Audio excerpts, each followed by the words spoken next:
welcome everyone to this Friday's live stream here at the Nutmeg Tavern. Need some nutmeg for my tea there.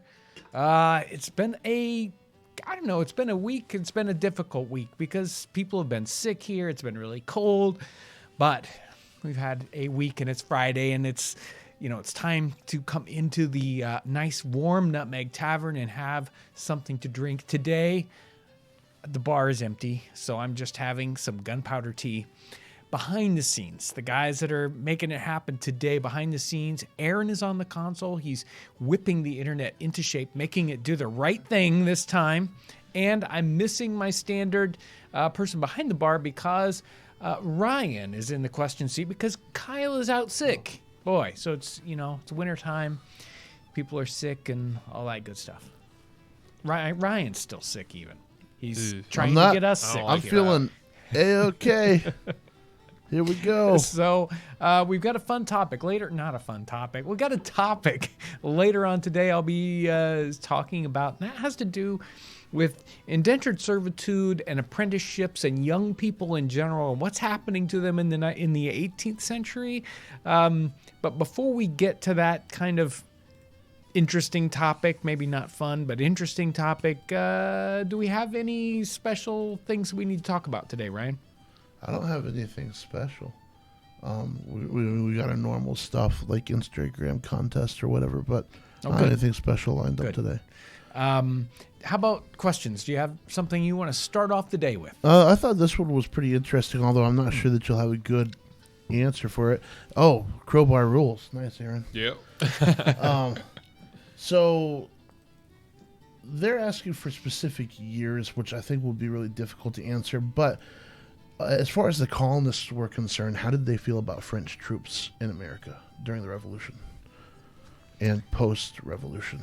Yeah, I think that in general that was looked at pretty positively, and in fact there's at least I think a section in Joseph Plum Martin's journal where he talks about some French officer coming by them and giving them money because they hadn't been paid for forever, and this particular officer, took pity on them and gave them some money because they needed something. I can't remember what part of it was later on in the book when French troops kind of show up in 1780, 1781, something like that. But I think that's exactly what they were. Right. They were talking about Newport, 1780, 1781. Right. So they're looked at least in that circumstance, very positively. And there was generally a negative attitude, obviously, to the German troops that were brought in by the British. But I think you kind of get that opposite feeling for the French troops that come in, at least for those folks that are positive toward the revolutionary feelings, and really there's a whole lots of groups of people on either side of that. It wasn't everyone, 100% of the people in the colonies were in favor of this revolution, and there were plenty of people that were very upset by that, and a lot of clashing. And as we look back in history on that, we kind of erase all those people, and we think, well, pretty much, let's say 90% of the people were really in favor of this one. I don't think it was like that nearly so much. It might be really hard to come up with a percentage, and I don't know that it's very helpful, but there you go. Hold on real quick. Sorry. This is one just for some housekeeping. Somebody was saying they didn't get notified for the last 2 Wednesday videos. We didn't do the last couple weeks. We just been so been swamped. It's been really busy, and I like to do the Wednesday videos outside. It's just too cold. It's just too cold to go outside and do a video. Yeah, it's insanely cold right now. Okay. Just wanted to get that out of the way. I'm sorry, something caught my eye that was real funny. Anyway, somebody's asking about the Nutmeg coffee.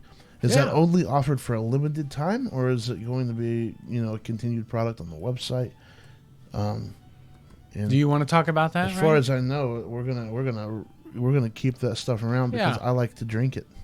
Yeah. So if it's up to Ryan, we'll keep it. And so far, I was looking at the numbers. We've sold just at like 100 pounds of that. in the past 2 weeks. It's pretty good for us in coffee. Guys. So that's a lot of fun. Yeah, tremendous. Thanks, everyone. Aaron, do you have the link for that still? Yeah, it's in the description box. Okay. I'll throw it in the chat real quick. If you guys want to check out the Nutmeg coffee, it's still available. I think Dave brought in like 40 extra pounds or something yesterday, so we're ready to go. And you guys. Although we might run out of nutmeg graters and have to order more. Right. Well, Sonia just ordered a bunch more, so it's kind of funny how many she had to.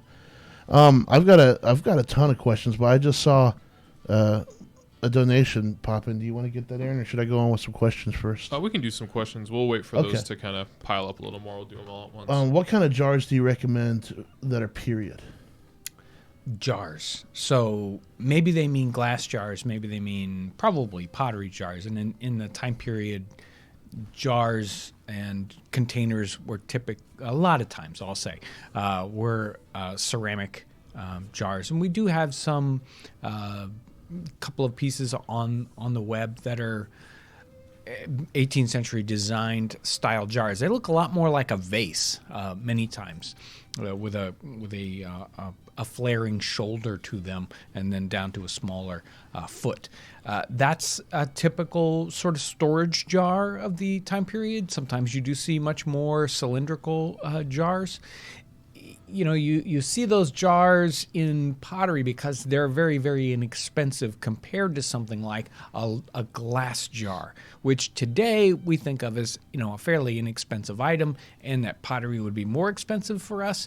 And it was generally kind of a reversed situation there. The large sturdy glass jar is going to be very thick glass, and glass was a more expensive commodity in the 18th century than typical pottery or ceramics were. So I would tend toward some handmade looking pottery piece as a jar to store. Is this for food storage? Was that what the question was about? It didn't say specifically, but there is a secondary question that asks when canning was widespread.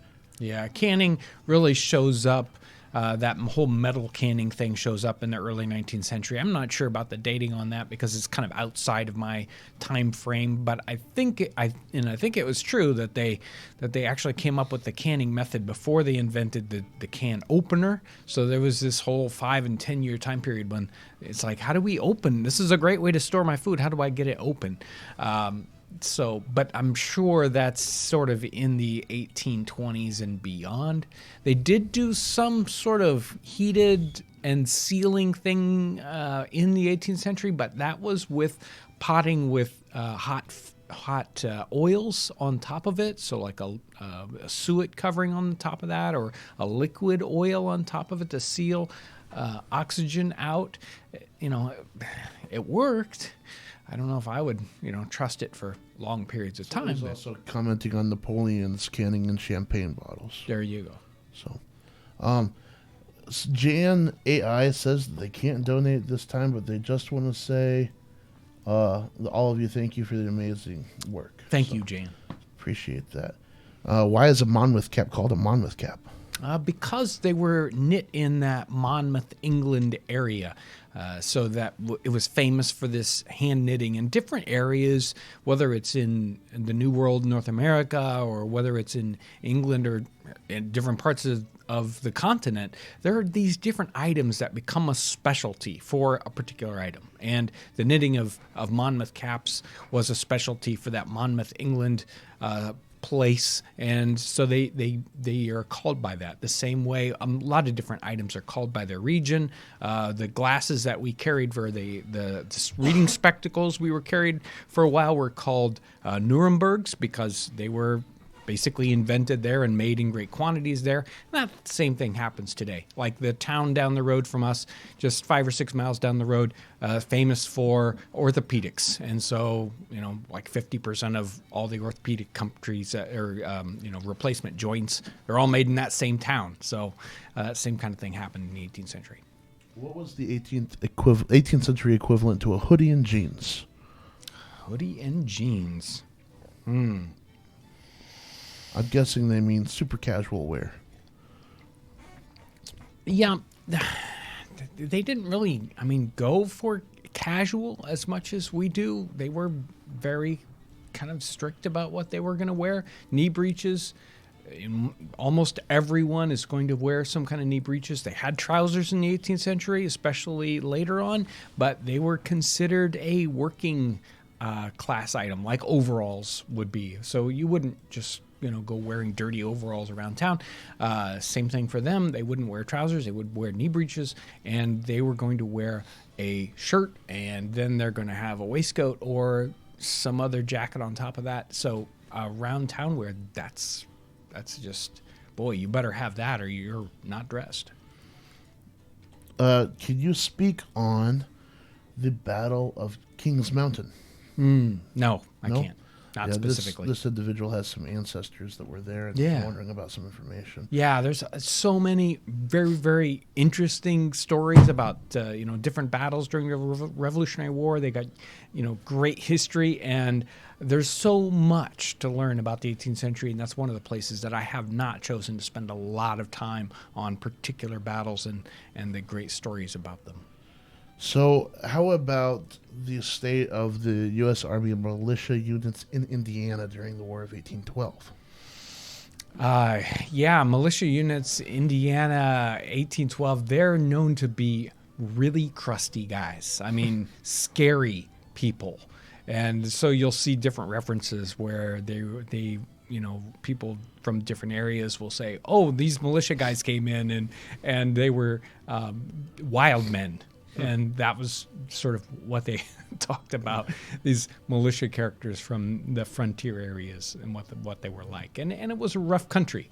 So they were used to being in that situation where if they're in a military situation, again, that's sort of a formal situation where people expect uniforms and uniform behavior. And these militia guys were nothing like that. So this is a pretty interesting question. Did women in the 18th century have paying jobs? She's thinking specifically of Abigail Adams selling buttons and novelties when John was away. Yeah, there were a lot of women who did things on the side to earn a living, whether that's taking in clothing to repair, to wash.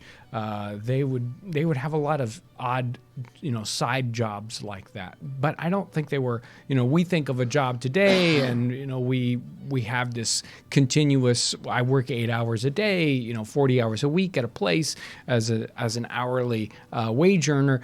Where in that situation in the 18th century, especially for women, it was more of a job thing. I will take in this kind of work to do, whether it's sewing or cooking or whatever. But that was sort of per day kind of a situation where you would have that job for a bit of time. Will you be getting more of the redware back in stock online soon? A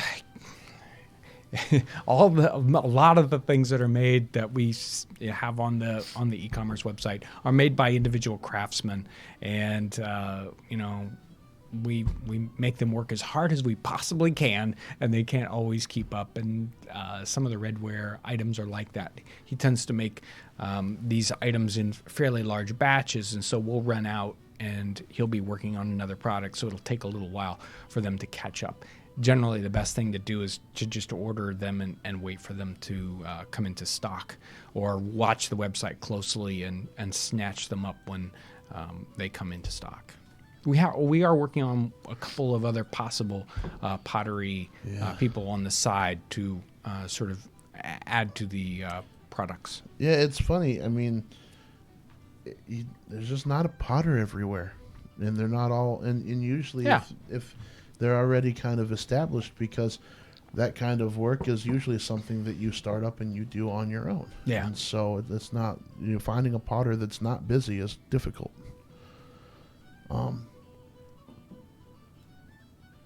How about in any of the journals that you've read, are they talking about pioneers moving west, or was that not a thing yet? That's in some way, shape, or form, that's happening all through our time period, and even in the 17th century. In some ways, it's a continuation of that same sort of thing. People land at the coast and then, the coast is filled up, and we'll look 10 miles back into the country, 20 miles back, 100 miles back, 200 miles back. So that's happening through the 17th century, the 18th century, and a lot more as we get deeper into the 19th century and even the 20th century. So we're seeing that happening in the 18th century, and a great example of that would be when I talked about that book about the backcountry of South Carolina, and they're not that far back into the backcountry, maybe 100, 200 miles, and it is absolute wilderness, and it is the Wild West in that situation. So, there's somebody that says that you mentioned the soaking salt pork several times. Mm-hmm. Would they save the liquid for a brine or anything like that? Generally not. That was you would desalt those items, whether it's salt fish, salt beef, salt pork, and you'd change the water several times. And it's not such a heavy brine in that setting that it's really not worth saving out. And they don't seem to be that concerned with those salt baths when they get rid of them, when they discard them. I haven't seen any reference to that sort of, let's save this at all, basically. Okay. We'll get a couple donations. Yeah, got a couple in here. Let's get Rain Treasures Buyers. Okay. Thank you. Thanks. You come into Kalamazoo this year. You gentlemen are amazing. And then a donation from Hospital Food. You are so fabulous. I'm addicted. Thank you so much. You. Hospital Food. Thank you. Yeah. So, Kalamazoo. Yeah, we'll be at Kalamazoo. We always are. We're never quite sure exactly what we want to do when we get to Kalamazoo, but we always have a good time and always meet a lot of great folks. So let's talk about the topic here real quick about this idea of children growing up in the 18th century, and we think about how kids grow up today, especially this age group from, say, 9 years old to 18 years old, and we have that kind of common experience, I think, in most of the Western world about how kids are educated and what's appropriate for jobs. We have that kind of set in our head, and we think that's the way it's always been, or that's the way it always should be. And it is so different and so, scary about when we read about what's happening in the 18th century with kids, children from that age time period, and especially people of that sort of middling and lower class, and what those kids what it was like to grow up in that setting. Here's a book. I picked this one up recently, an amazing book. It's the autobiography of Ashley Bowen, 1727 through 1813. And this one is great, especially if you're interested in maritime nautical things going on in the 18th century and what it was like, the dangers and all the different things that are happening to sailors and ships in that time period. He's born in 1727. I think he's in England. No, he's in the Boston area. His mother dies. He's 12, 13. He's 1727. Yeah, he's about 12 years old. And his father decides that he wants to remarry, and here's what happens. Mrs. Harris, that's the person his father marries or wants to marry, has a son named Nathaniel, which had been a voyage to sea, and my father and his mother said that we two would lessen their family much if we were both bound out. In other words, all having these kids around, it's too much trouble. We need to get rid of you. So they're going to bind them out. And we talked about indentured servitude here on the channel a lot. We've got some more content like that specifically coming out. But indentured servitude, and that's what they're talking about here. When they're binding someone out, they're putting them out on a contract in a sort of an apprenticeship situation, which apprenticeships were a contract. But they would put these children under contract as a worker for 5, 7, even longer. If sometimes it depends on their age, but till they're say 21 or they're 18. So he says.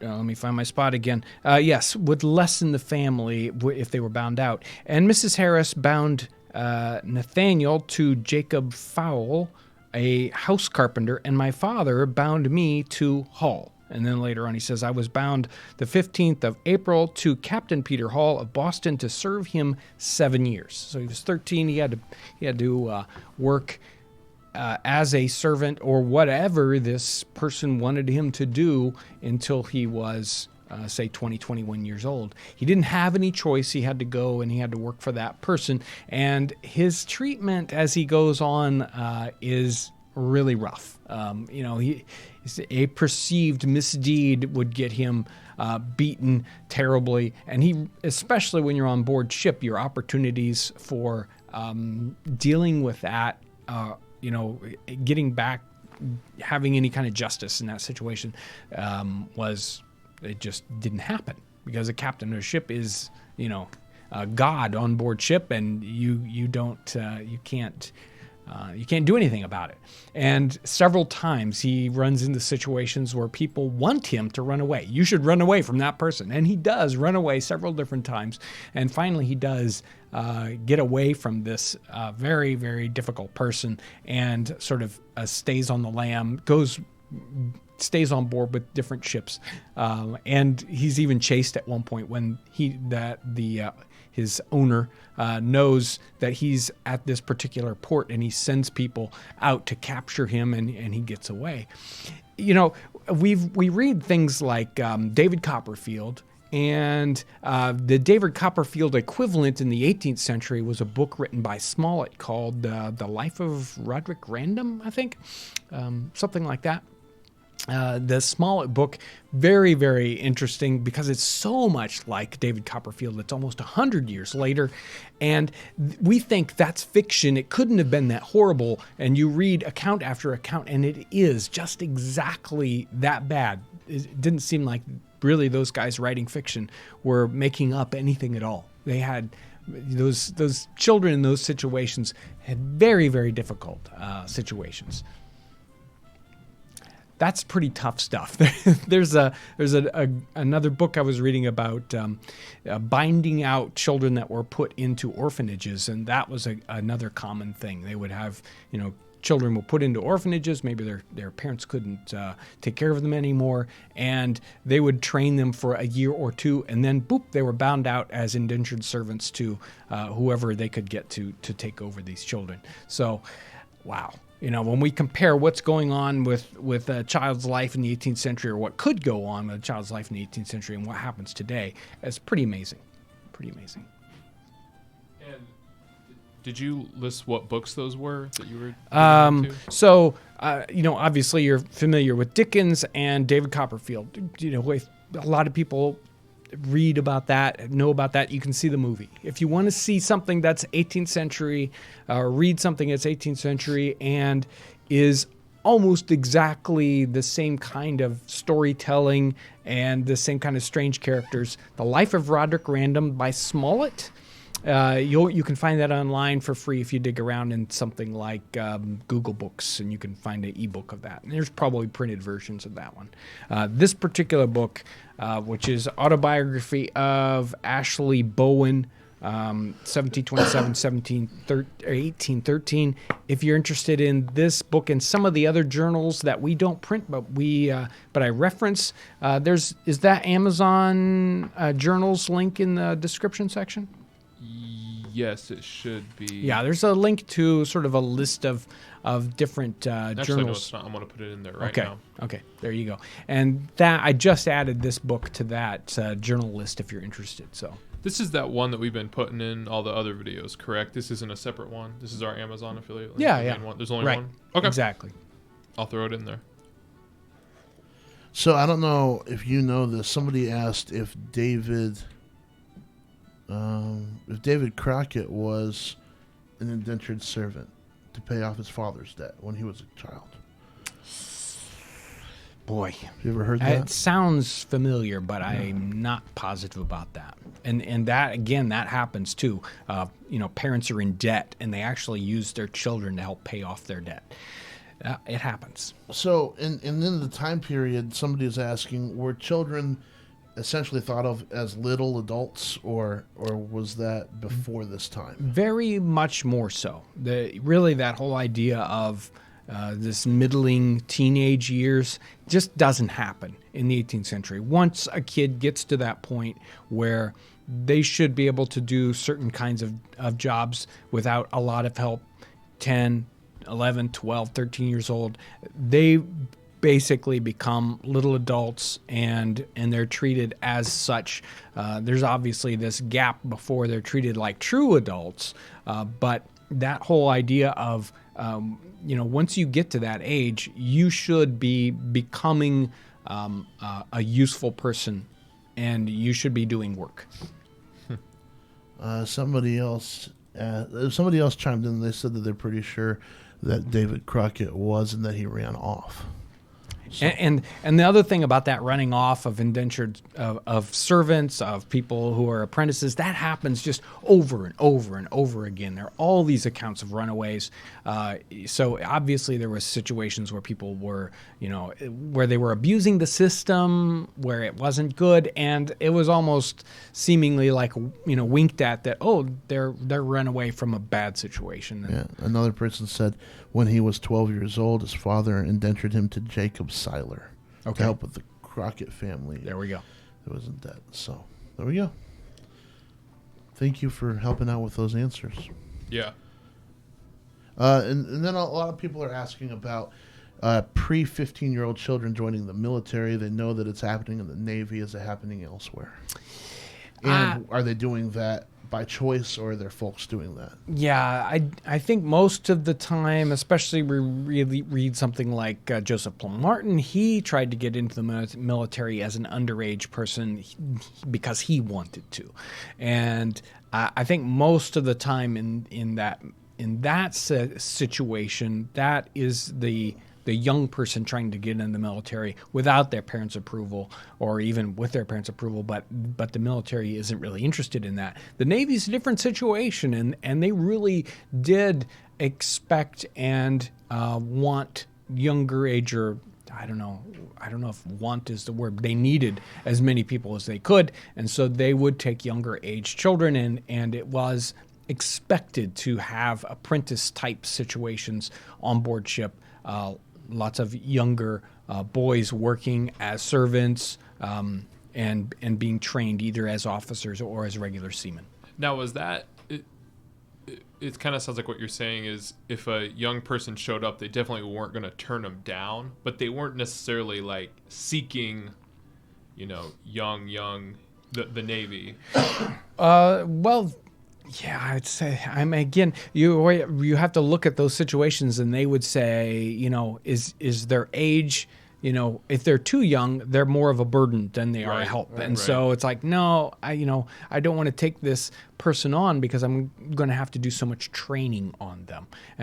But it really kind of depended on the ship and the dire straits that they were in. I mean, over and over again in this Ashley Bowen book, he talks about, we got to this one port and all our sailors were pressed.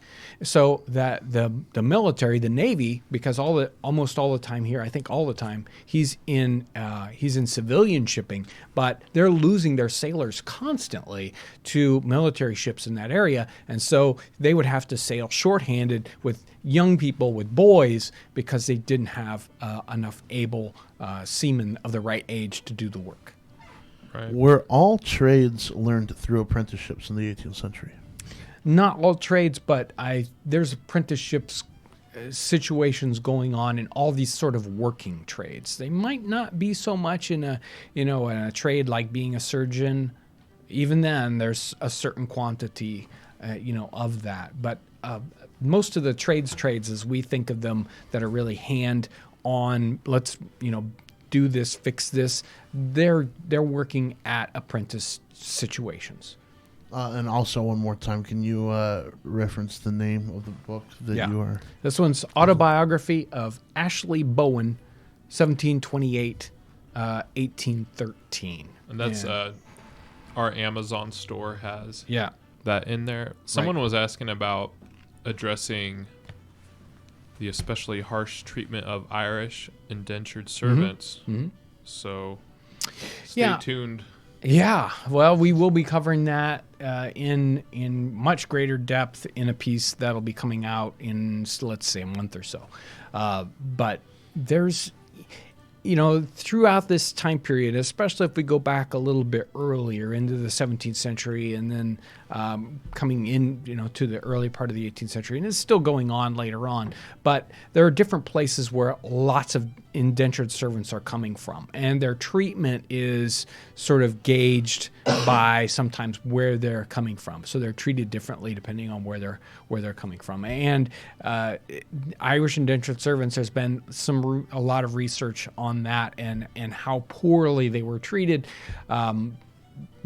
Basically because of where they were from or because they were in such dire straits that great quantities of them needed to indenture themselves to get here. And so, they were treated poorly because there weren't a lot of repercussions. The person who has indentured them, they have to feed them, they have to clothe them, and they're going to try to get the maximum quantity of work out of that person in the time frame that they have them. And so there was no incentive at all to not work them very, very, in a very hard way. And in fact, if you didn't treat them well enough and they perished, they were sick, or you didn't feed them enough, or you didn't clothe them enough, and they died, you really weren't out that much. And so there was no incentive to be nice to these people whatsoever, and they couldn't get away from you. Like today, if you're an employer and you have an employee and you don't pay them enough, they can leave, they can go get a different job. But in that situation, there was no choice. They had to stay there. They had to work and do what they were told to do. So here's a question that was similar to the Monmouth Cap question. Do you know where the name Brown Bess comes from? No. Okay. I didn't think that you probably would have an answer. It's not something, I'm sure I've read about it, but it's been so long that I haven't. Okay. Let me get a couple donations real quick. Yeah, go ahead, Aaron. And then I don't know if you still had any more to talk about. It's a really cool topic. Not cool topic. It's a tough topic. Yeah, it is tough. Very, very interesting, though. Max are cool. Thank you. Thanks. Enjoying a snowy day with the last of our Christmas wassail out of Townsend mugs. Oh, yeah. With you folks at the Nutmeg Tavern. Would you compare any moments in the Revolutionary War to the battle for Helm's Deep? I'll do one more. Caltoid 5. Thank you. Yeah. Thank you very much. Did the children ever have a chance or have a choice of what kind of apprenticeship to go into? Any moments in the Revolutionary War like Helm's Deep? Well, I'll bet you if we go digging in the records for different battles, we will see situations that are similar to that happening all the time, where, all the time. There are situations like that are happening where there are places that are being besieged, and then they're waiting for relief troops to come in and break the siege on this area, and that does happen multiple times. And it's hard to we don't have those things dramatized for us the same way a movie or a book like that's going to dramatize them. Many a times the description is very simple and a bald description. It's just like, well, this happened, and then the 13th more troops came in, and wow, it was great. The siege was broken. When the reality for those people there was very emotional, and it probably was a situation like that with a lot of emotion to it, and we can get a little taste of that if we look at, I've mentioned it multiple times here tonight, the Joseph Plum Martin journal, and he talks about this one setting where they're on this mud island, and they're defending it. They're besieged by ships in the river and some on the land around it, and they're just murdering this island. There's just nothing left of it. They just like, don't go sleep in the buildings, because that's what they're shooting the cannonballs at. And they even are paid to pick up cannonballs that were shot at them so they could give them back and shoot the cannonballs back out to the ships that are attacking them. And you can feel the emotion in something like that. So if you want to get a taste of that, I would definitely recommend the Joseph Plum Martin journal or memoir. And then, did the children ever have a chance of what kind of apprenticeship to go into? That's completely up to the parents, and many times if the parents want their children to be happy and stay in their situation, they're going to try to pick a trade that the child is more interested in. And I think in this situation here, it sounds like he gets put into a trade that he is interested in. He had gone to sea, let's say 6 months or a year before he was bound out to this hull. He went on a trip or two, so he had experience about that. He knew kind of what he was getting into. I don't know about Nathan. That was his, sort of stepbrother. We don't really get a feel for whether he was sent out to the carpenter as something he's interested in or not. Yeah, that's all I got for now. We've got so much side Tolkien talk in here now. It's awesome. It happens. Okay, my history class just covered Virginia and Bacon's Rebellion. Oh, yeah. So, the question is, how did Bacon's Rebellion change the labor system by the 1700s? There's a lot there about Bacon's Rebellion, and I've only read sort of up to a point and not sort of the deeper analysis of what's happening to that. And there apparently is some real thought there that is where American slavery, as we look back on it, really gets its true roots. And that is that changes the relationship, especially with enslaved Africans, compared to what it was before that. They were apparently before that much more like standard indentured servants, and after that there's a racial break. And I think that Bacon's Rebellion is really the spot to look at some of the seeds of where that kind of strangeness in how race relations were, how that changes. I think Bacon's Rebellion is where a lot of that really happens. But I don't have a really good deep background on that, so I don't want to speak to it beyond that. People are also wondering about different ways that people would be able to work off their indentured servitude. It's generally set up as time, and strictly as a time-based situation. I don't think most of them have a buyout sort of, clause in there, although there are sort of references to that. And even in Ashley Bowen's situation, somebody sees him a year or so after he starts this, his being bound to Captain Hall, and sees the very difficult situation that he's in, and says, I'm going to go talk to your father and see if we can get this undone or fixed. Maybe these people could buy him back out of his indenture. And that's what, a contract is a contract, and it's a thing between both people, and that person who has bought the contract has the ability to be bought back out of it. So he can, sell that contract on to somebody else possibly, or people can get him out of that. So that can happen. And many times these indentured servants had a job on the side. So they would buy and sell things, try to make money on the side. That kind of thing happens too. There's a possibility that they could make enough money on the side to buy their contract out and not have to work anymore. This is a cool question. Was the Tower of London being used as a prison in the 18th century? I don't know about that one.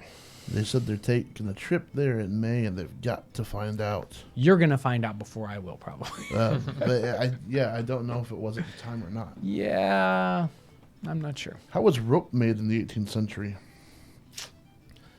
Rope is one of those, really interesting trades that's going on in the 18th century, and it's a really important one. It takes up a lot of space. They have these giant rope walks or really, really long buildings so where they can, twine these ropes together. I don't know if I would, it's really a kind of a visual thing to see. And there's some great trades books that show up in the 18th century where you can see some of these things being made in a very descriptive way. So Diderot's Encyclopedia, if you can look up Diderot's Encyclopedia, has got some great pictures of rope being made. And you can imagine they made, today we think of rope and it's all, your finger size or smaller. They had to create giant ship's cables, just huge ropes in the 18th century. And you can just imagine how much work it would be to make these giant, hawsers and huge cables. How did Debtors' Prison Relief Act of 1792 affect things such as indentured servitude and paying for debts? Boy, you're like coming up with tough ones. They're asking good questions today. Yeah, I'm not sure about that particular. Is that in the UK or in North America? So I don't know how to respond to that one. I'll say it sort of like the reference about the children and in the orphanages. There were different situations where people, when they were in debt, the only way to get out of that was that they would be sold. Their time would be sold out. You could be in a situation like that. There were other situations like debtors' prisons in Great Britain, and then sometimes, but not as much here in North America, where you're in debt and you end up in debtors' prison until you pay that debt off. And you're in prison. How are you supposed to pay off the debt? So you have to get somebody else to pay off your debt, or you might get someone to give you enough money to pay off that debt by indenturing yourself out. In those debtors' prisons, they're not feeding you, they're not clothing you, so you have to find a way. You have to have people bring you food. So Wikipedia says, this is a commenter, that the Tower of London was used as a prison from 1100 to 1952. There you go. Dang, 1952. Wow. And man, a lot of people are noticing that crowbar t-shirt. Let's go. Let's get heavy. None heavier. Yeah. None heavier. Nice. Real quick, one more. Oh, another donation from Keltoid 5. Thank you. Thank you very much. Why did you stop saying savor the flavors and the aromas of the 18th century? I love that part. It's kind of like a sing-along. It has to do with YouTube. Yeah, blame YouTube. I will blame. I'll blame YouTube. Our stream just shut off. I don't know why. Yeah, what was it? No, it actually has to do with squeezing the back end of videos down. It's like the technicalities of making videos and making them popular. Like Anyway, people tune out. And so the best thing to do when you get to the end of a video is to just cut it short, because most people are ready for the next, they're ready for the next video, and all that little end stuff, people get bored, and YouTube, the YouTube algorithm likes it when people go from video to video, and they want people to watch to the end of the video, and the best way to do that is to cut all that stuff out. We'll find a way to fit it in there somehow. We do. Because I do kind of miss that. Yeah. Okay, I've seen this question come through like 7 times. Were signet rings common, and what was displayed on them? Sure. Signet rings are common, and you will see little motifs that have to do maybe a coat of arms or something that's similar to that, initials, different sort of little designs. That's happening in the 18th century. And there were some kind of special rings, posy rings, different sorts of interesting little rings in the 18th century. We do have the one on the website that has the memento mori, and I think that was based on, it's similar to his design. Was that in Jamestown where that one was found? Yes. Jamestown. Jamestown. Yeah. So, those kinds of things are showing up in the 18th century, and they're sort of common-ish. Yeah. All right, let's fire through some questions real quick. Okay. Hunting frocks. Yeah. Why are they fringed, and was that natural linen color the most widely used? Most widely used? I don't know about the prevalence of colors as you go through. That's really tough. But the natural linen is nice because that would be the least expensive and fastest way to get that fabric that didn't have a lot of.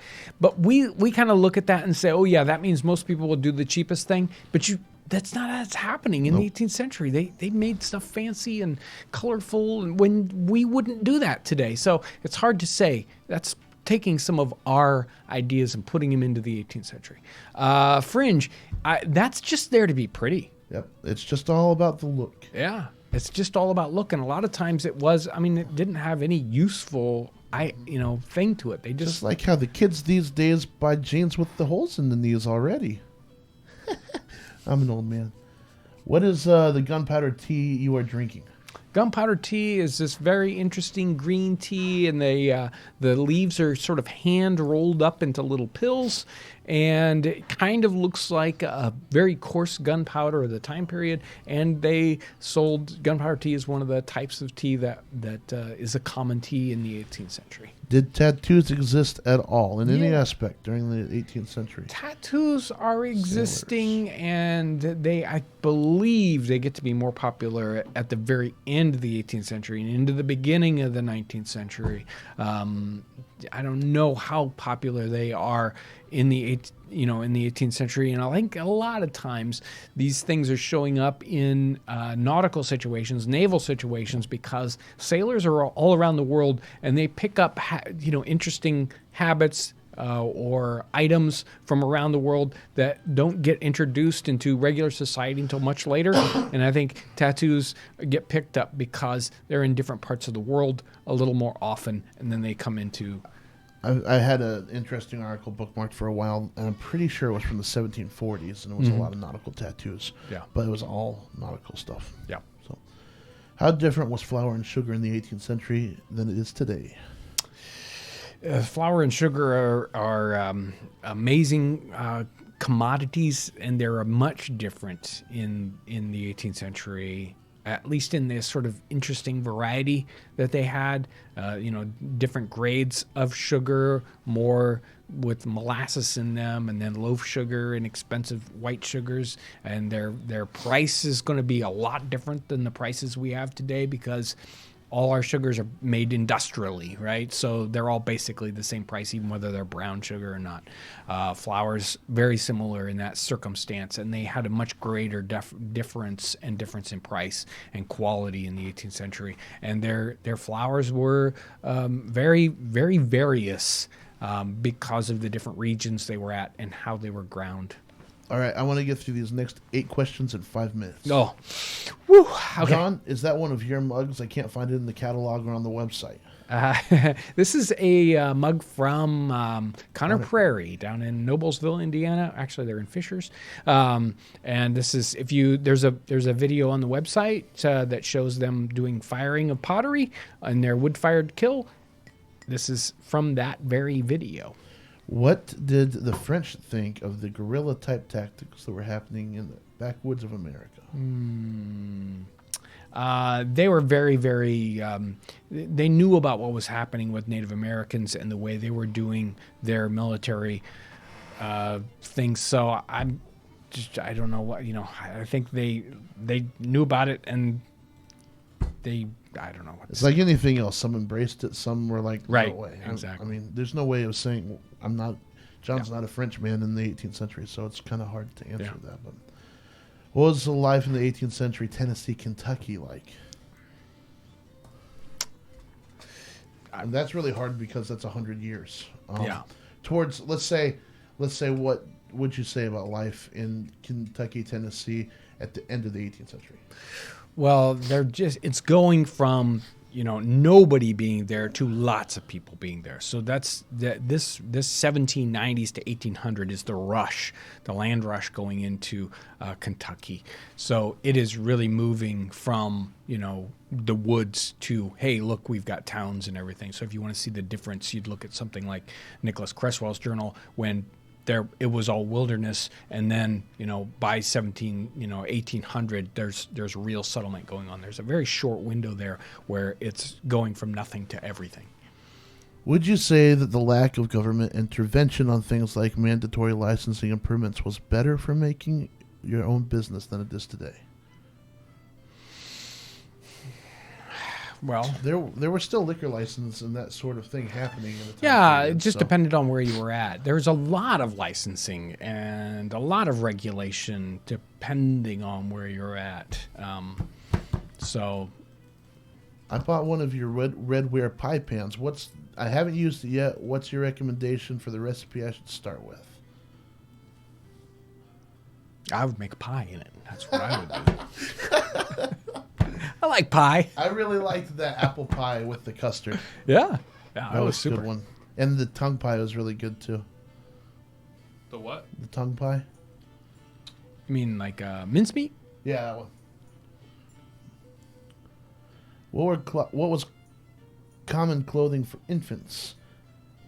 They had most children, infant to 3 or 4 years old. They were wearing this very, very simple infant gown, and that's it. Boy, girl, whatever. They're wearing this interesting gown, and then there's this time, this age when boys go from that gown to their first pair of true knee breeches, and it was sort of like celebrated. Oh, my boy has moved from this to this. It's a graduation. He's been breeched. He's now has breeches. Will you ever be in Minnesota? Probably, but I don't have any particular spot or time. If you would like us to come to Minnesota, you should send us an email about a place or an event or something like that we should visit. Would you ever consider doing more videos where you look in detail at period painting? Yeah. Yes, I've actually been thinking about that very recently. All right. Let's talk about Instagram. Instagram, every week we go through the Instagram feed looking for the hashtag Townsends, looking for pictures that have to do with history, with merch, recipes, whatever it is that has to do with the channel and what we do here. So we pick something out every week, and every week that we can, and we pick out a winner. We send them a prize. And who's this week's winner? This is Monkey John 5, and it is a spiced up duck getting ready to go in. Oh yeah, and get baked up. Cool. So yeah, and then there was also a finished duck photo on his page, but I liked this one better, so I chose that one. But anyway, that duck was really good. Good duck. Incredible. It was a really good duck. I really appreciate all the new likes, all the new follows on Instagram. Keep that coming. Keep tagging those photos. It's really great to see all of that. Yeah. There were a lot of. It was a hard week to choose a winner. Good. Let me get a couple donations. Okay. Real quick. Gary Powell, great show. Thank you. Thank you, Gary. Thanks, Gary. Maya Chally. Yes. Really enjoying this. Thank you. Thanks. Wilbert Vandervoort. Thank you so much. You. That's all I got. Thanks, everyone. Thanks. And before we sign out, I got some brand new Patreon folks. Hardy Roberts, Charlie Fox, Christopher Walden, Beth Ojeda, and Sharon Langan. Thank you, all you folks that help us out on Patreon, to help us make great videos. We so enjoy the great support we have here, whether you're supporting us by just watching the videos. And if that's what you can do, thank you so much for that. Great comments, thumbs ups, all that stuff, sharing our videos. And there's one more thing, Aaron? Yep. One more donation. One more donation real quick. It's from Kat Hanley, I believe. Thank you. Yeah. I'm from Rhode Island and visit Newport a few times a year. I heard that pirates had a strong presence here in the 18th century. Do you know any more about that or New England pirates? Yeah, let's go ahead and open that up too, because a lot of people are asking about piracy on the Wabash, the Ohio. So there you go. There are 2 questions, but make sure you his first. That's when we're talking about crime, and that is, crime on the high seas.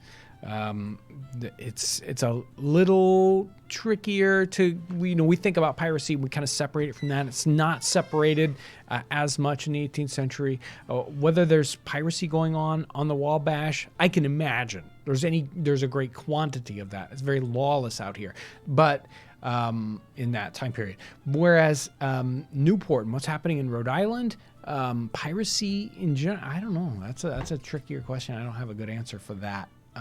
Because that's still pretty lawful territory, and there's a lot of authorities in the area. So much of the writing on that stuff is romanticized too. Yeah. So it's hard to know what's really going on. Exactly.